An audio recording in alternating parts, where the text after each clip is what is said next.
You are listening to the Star Coach Podcast with Meg Rentschler, episode 77. And so coaches can learn the sales process. They can learn how to apply their talent themes in the sales process.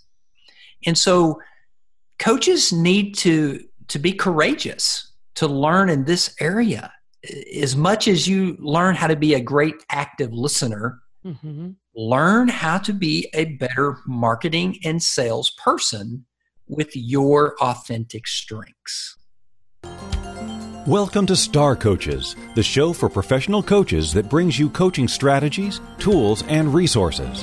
Whatever your focus or niche, take a front seat weekly as industry leaders, decision makers, and innovators share their wisdom and expertise on the ins and outs of successful coaching. Now join your host, Meg Rentschler, as she connects you with your star coaching potential. Hello, and welcome back to the Star Coach Show. It is absolutely fabulous to have you here. I am your host, Meg Rentschler, and I hope that wherever you're listening, you are getting some spring-like weather. Here in Texas, we are having a beautiful day. Makes me so excited this time of the year as flowers are blooming and the grass is green before the grass gets brown in the dog days of summer. This is my favorite time of the year. And I'm sending blessings to all of you, hoping that wherever you are experiencing some joy today to be able to celebrate. Well, as we look at things to celebrate and good things to focus on, our show today is focusing on our strengths. Now, I know we have focused on strengths in the past and talked about how incredibly powerful it can be to help clients zero in on their talents and their strengths and to help them to maximize those in such a way that they can increase their effectiveness and their overall success day to day. Well, our discussion today has a little bit of a twist to it. We are focusing on our talents and our strengths, but we're doing so from the direction of turning that spotlight on us as the coach and determining how can we utilize, better understand, and focus on our key strengths and talents to better connect with our audience, to use our talents as a way to connect with our audience. Our guest today is Brent O'Bannon. Brent is a seasoned success coach. He's facilitated more than 27,000 sessions. He is the first Gallup Certified Strengths Coach in the entire world and is coming to us to talk about how we can use our strengths to sell. Now, Brent is an absolute master at this. He has written a book about strength selling, which we'll talk about in the interview today.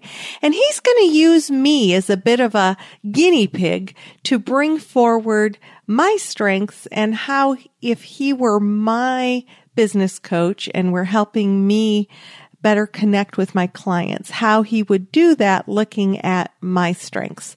So let's go to our interview with Brent O'Bannon and explore the whole concept of using our talents to connect with our clients.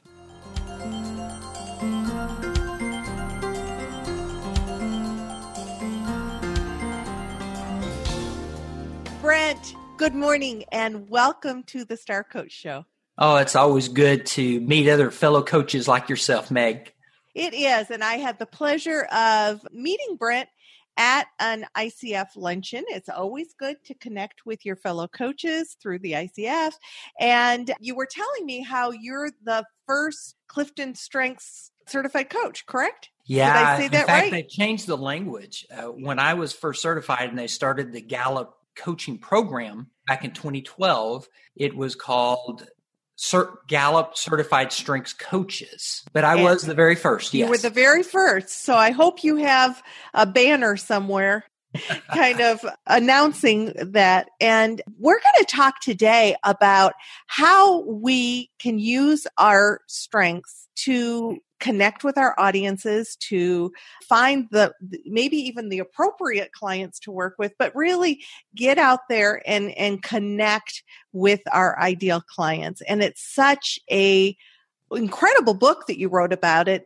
Your book is an easy read and full of really valuable information. Why don't we start with what sort of inspired you to put your strengths-based knowledge with selling and put that together in a format for coaches? When I first started my own coaching practice, I had to wrap my mind around how am I going to promote myself? How am I going to sell my services as a coach? During that time, I was really applying strengths to every area of life. So I just began to apply it to myself and my own business, and literally started choosing marketing and sales strategies that fit me.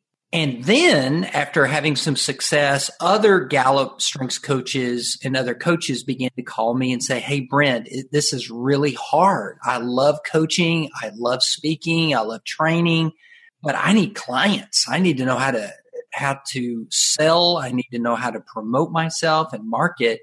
And that began my journey of writing the book and then also training other coaches around this topic. Okay. So if we start with the basics, we're talking about the Gallup strengths. And if a coach wanted to know, how do I even know what my strengths are? Where would they start?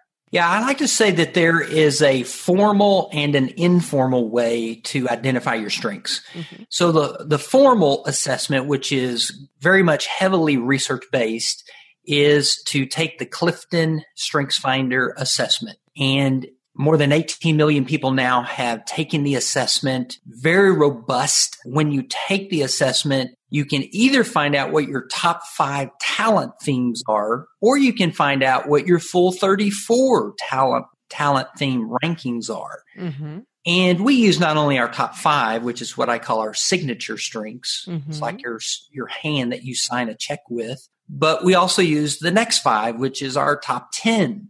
And if you can recognize what those are and learn to not only appreciate them intellectually with your head, but then take them to your heart and claim the value of them, then the next piece is, how do I actually use them in my everyday activities with my hands and my marketing and my sales strategy? That's the formal way to spot your strengths. Okay.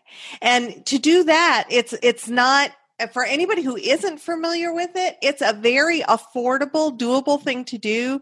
You get StrengthsFinder book, you access the code in the back of the book and go online and take your assessment. So it's a doable thing. I'm sure the vast majority of our audience is familiar with it, but you just never know. Not everybody might be familiar with that. And some people may not realize that not only that's one way you just mentioned, is to purchase the book, get the code. And by the way, if you purchase a book, make sure if it's a used book that someone else hasn't already used the code. Use the code. Very important. Yeah. The second way that you can take the assessment is you can just go to the GallupStrengthsCenter.com site and purchase the code and then take the online assessment right there. Okay. So either or. Now, what I like about having the book is that I can then flip through and learn more about the different strengths, but certainly I'm glad to know there's more than, obviously I've done it one way, which is buying the book. Mm-hmm. Okay. So then you have your strengths. So let's say Brent and I were talking before we started that my top 5 strengths are connectedness, positivity, individualization, strategic, and achiever. And they all mean different things and they focus in different ways. But if you were working with me to help me strengthen or to use those strengths within how I reach my audience, what are some different things that you might, as a trained strengths coach, do with me? One of the first questions that I would ask you as a coach is, share a story of one of your most significant referrals that you were proud of and why. Okay. And so you want to try it? Okay, we can try it.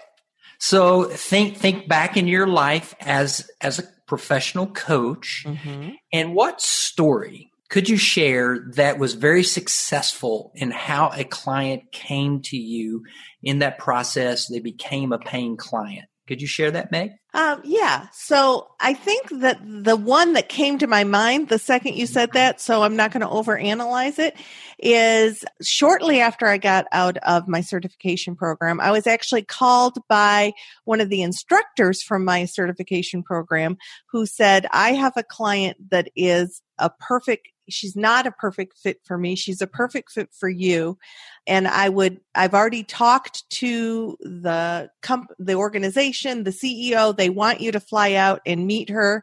And it was, so what made it wonderful for me was that I was sort of handpicked or he recognized my strengths would fit in this organization, but also it opened up the door for me working with this organization for about additional 3 years and several of their leaders. But I was just shocked when I saw that he was calling, and I picked up and answered, and he had, asked, and then he later told me he'd never asked any other coach to work with him. Wow. So when I hear that story, I have insights about you, and I can even connect certain talent themes or strengths to you. For example, what I hear in that story is your connectedness strength. That's your number one strength. And because in connectedness is what we call a relationship building strength. So there are 4 domains of leadership, and each of the 34 talent themes go into those 4 domains. So relationship building is one of those domains. Because you had a good relationship with your instructor felt that they could trust you, that they could see your talent in you. So therefore connected you to that potential client, which therefore, once you helped that client, connected you to other potential clients. And that's an example of you using your connectedness from my point of view. Right. You're right. So that's one of the things that you do when you work with coaches is sort of highlight those strengths and how those strengths are coming out in the way that they are attracting. Exactly. And I would say, how could you turn that into a marketing system for your business as a coach? And so one of the ideas that pop in my mind is what referral partners could you connect with? And so many times people with connectedness, in fact, are a little bit introverted or shyer about promoting themselves. That's not everyone, but it depends on what your other strengths are. And so having a referral partner who promotes you can almost feel more authentic and it feels more natural. And so building those referral partner relationships would be key for someone with connectedness. As you were talking, I thought, what I hadn't ever thought about connectedness was starting the podcast and how I'm connecting my audience with all these different wonderful experts across the world. And I don't know, but I thought, oh my gosh, I'd never actually put together my desire to connect people and doing the podcast. So interesting. So how did you then take your strengths and sort of build your own model or your own framework as you were applying the very concepts you talk about in your book? My number 2 talent theme strength, and by the way, you'll hear me use those words interchangeably because when you take the Clifton StrengthsFinder and you find out your top 5 talent themes, that this means this is your talent potential. And in order to turn that talent into a true productive strength, you have to add knowledge, skills, and practice into a particular activity. My number 2 talent theme is individualization. So you also have that, your number 3. And so I love the uniqueness of individuals, their stories. I would rather have a one-on-one conversation with them and customize what do they need? How can I tweak my program, my packages, my coaching to best appeal to them?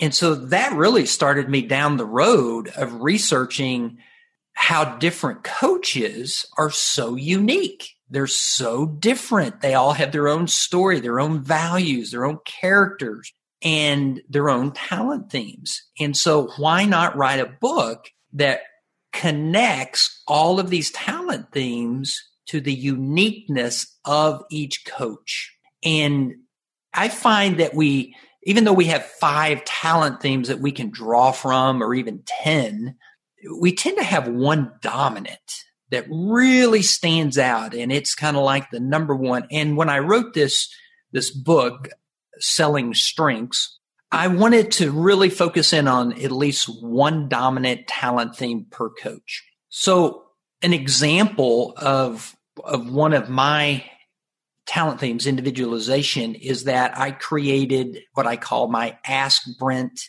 Anything session.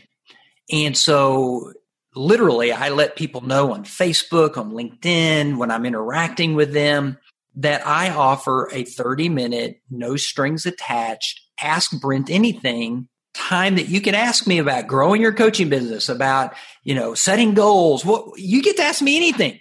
Mm-hmm. And I'm a coach. I love coaching people.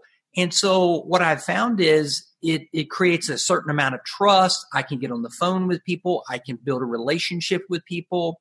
And I would say half of those people that get on the phone with me become clients. Mm-hmm. And if I'm not a good fit for those clients, then of course I have many other coach friends that I can refer them to, just like your coaching mentor did to you. So that's an example of how you using individualization. Excellent example.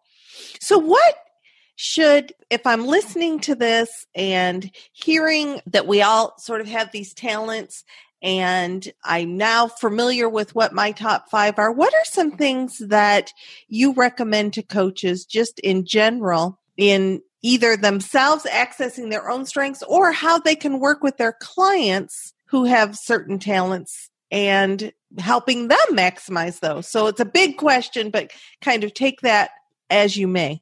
Well, I've created a system that as a coach, we want to help you, number one, grow stronger, work smarter, and live richer. And if you think about it, there's a 3-step process that I help coach others. And that is, number one, we grow stronger by maximizing our strengths. So the talent themes you have, what knowledge, what skills, what practice can we use to grow that talent into a true world-class strength? That's the first step. Mm-hmm. The second step is, how do you work smarter by mobilizing those strengths, literally launching those strengths into certain activities? So for example, one coach that I worked with has input as one of their strategic thinking themes. This particular coach loves to collect articles, collect tools and resources, and how he gets most of his new clients is when he builds a relationship, he will begin to send them through email all kinds of articles, all kinds of resources and tools. And because of that information that he shares, they wind up building a relationship and coaching with him. So he is mobilizing, he is launching his input into this activity of sharing resources. And it's authentic for him. It's part of kind of what makes him tick. He cannot not do it because that's how he is. And so we just want to empower that. But the next and third step is to live richer as a coach. We need to monetize our strengths. And so that is, how can you have a better money mindset so that you're valuing your services and valuing yourself and what you bring to your coaching? And so how can you make money? So this particular coach, in fact, I coached him it's very similar that there may be a free version of getting tools and resources, but then now he has a paid version where people can pay to be in a membership site. Mm-hmm. And he has even more resources, so he can now earn money and make even better profits from that particular talent theme and strength that he has. Good. So as what kinds of maybe barriers or struggles do some of the coaches that you work with face when they try to follow these 3 steps? Well, that's a great question, because I would say the top ones are, number one is a lack of awareness of their own genius. Sometimes we can see and compare ourselves to other people and we go, wow, that person speaks so well, or wow, that person is so strategic, but we don't see it in ourselves. Yeah. And so that's where coaches need coaches. They need mentor coaches that can help them spot the genius in themselves. That's the number one. Number two, I would say that coaches aren't valuing and appreciating the genius in themselves. So it's not just an intellectual awareness. Now it is, and an emotional, like, wow, my communication and ability to speak in front of a crowd is very valuable. In fact, quick story. When I was asked to speak at a free event for a youth organization, after I got through speaking, this particular organization was for a Chinese organization, and they could speak English. But after I got through speaking, this Chinese lady came up to me and she said, "Brent, will you come speak to us in China?" I said, "Excuse me?" And she said, "Will you come speak to us in China?" I said, for fee or for free? And she said, "Let's talk about it." And so over the next 2-3 months, we began to talk about this opportunity in Beijing, China. And sure enough, they paid myself and my wife's expenses totally to fly and to stay in Beijing, China. And that particular opportunity opened up new clients for myself in my coaching business. And it all started because of using my communication talent theme, which is my number 7 talent theme. And so I would say my number one marketing strategy is, how can I speak in front of audiences? Because then you can build connection, you can build trust. Mm-hmm. And people, and we all know coaching is a relationship-oriented field in business. And when you're talking to 100, it's so much more effective to determine who you touch base with than one-on-one all the time. And I actually enjoy both. So there is that individualization one-on-one piece, right, which is a marketing strategy for myself. And a good marketing strategy. Yeah. It works. But then there's the larger one-to-many part with the communication talent. Excellent. And back to your question, the last thing I would say about is that coaches need to grow their money mindset and to really value their strengths in themselves and find specific strategies that they can use authentically with their strengths in their marketing and sales. Because I do find that can be a real block, almost like it's, well, how can I say that I care about people and want to work with people and then charge for it? And in fact, there's a lot to be said about the value that people see in what you do, as well as if that's what you're passionate about, then make money doing it so you don't have to make money doing something else and not have time to do what your passion and what your purpose is. And a quick example of that is another client coach that I mentored coached, and belief was one of his top 5 talent themes. And he just couldn't find in him that sense to believe in marketing or even believe in sales. And so I asked him one day, I said, what is a metaphor or a word that you believe in? And he said, serving. And I said, what would it be like if you saw marketing and sales as serving? And you could just see the aha in this coach. Because then it was not manipulation. It was not about being sleazy. It was not, being some kind of high pressure salesperson. It was, how can I serve? And now this coach is getting new clients because of this mindset change. Mm-hmm. Excellent. Great example.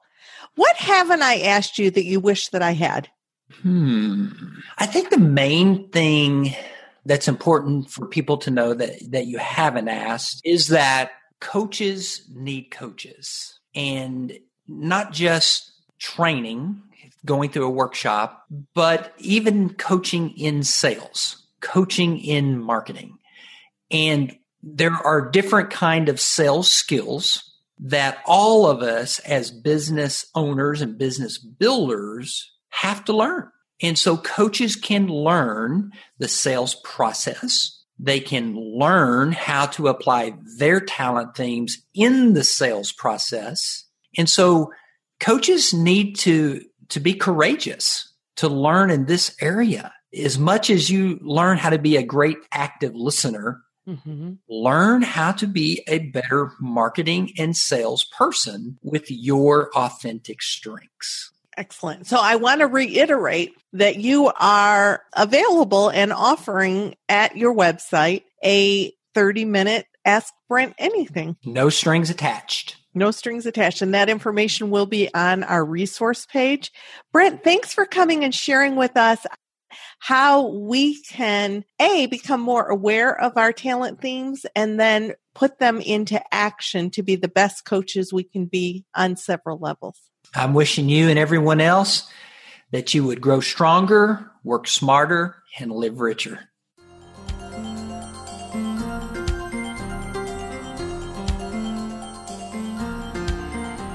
I thought it was so interesting to be able to look at strengths through a different lens, and that lens of how we can become more successful as coaches, sort of doing what we help other people do by focusing on our own strengths. So I want to thank Brent O'Bannon once again for coming on the show and sharing his expertise with us today. Now, don't forget that Brent has a complimentary Ask Brent Anything session available. And if you'd like to know more about Brent, visit our resource page at starcoachshow.com and access information about Brent and his book. In addition, you're going to want to sign up for our ongoing book giveaway.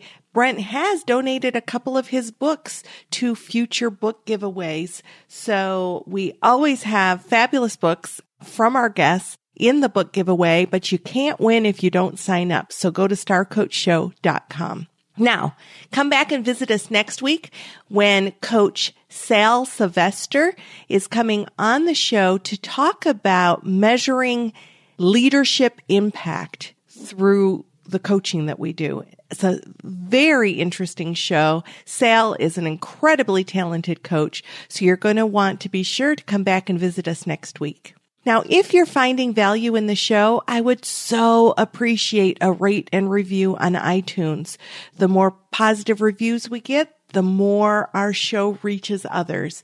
And if you think other people would get value from what we're doing on the show, let's extend our reach. So thank you in advance. There's a link to be able to give a review on starcoachshow.com that will take you right to iTunes and allow you to leave that review.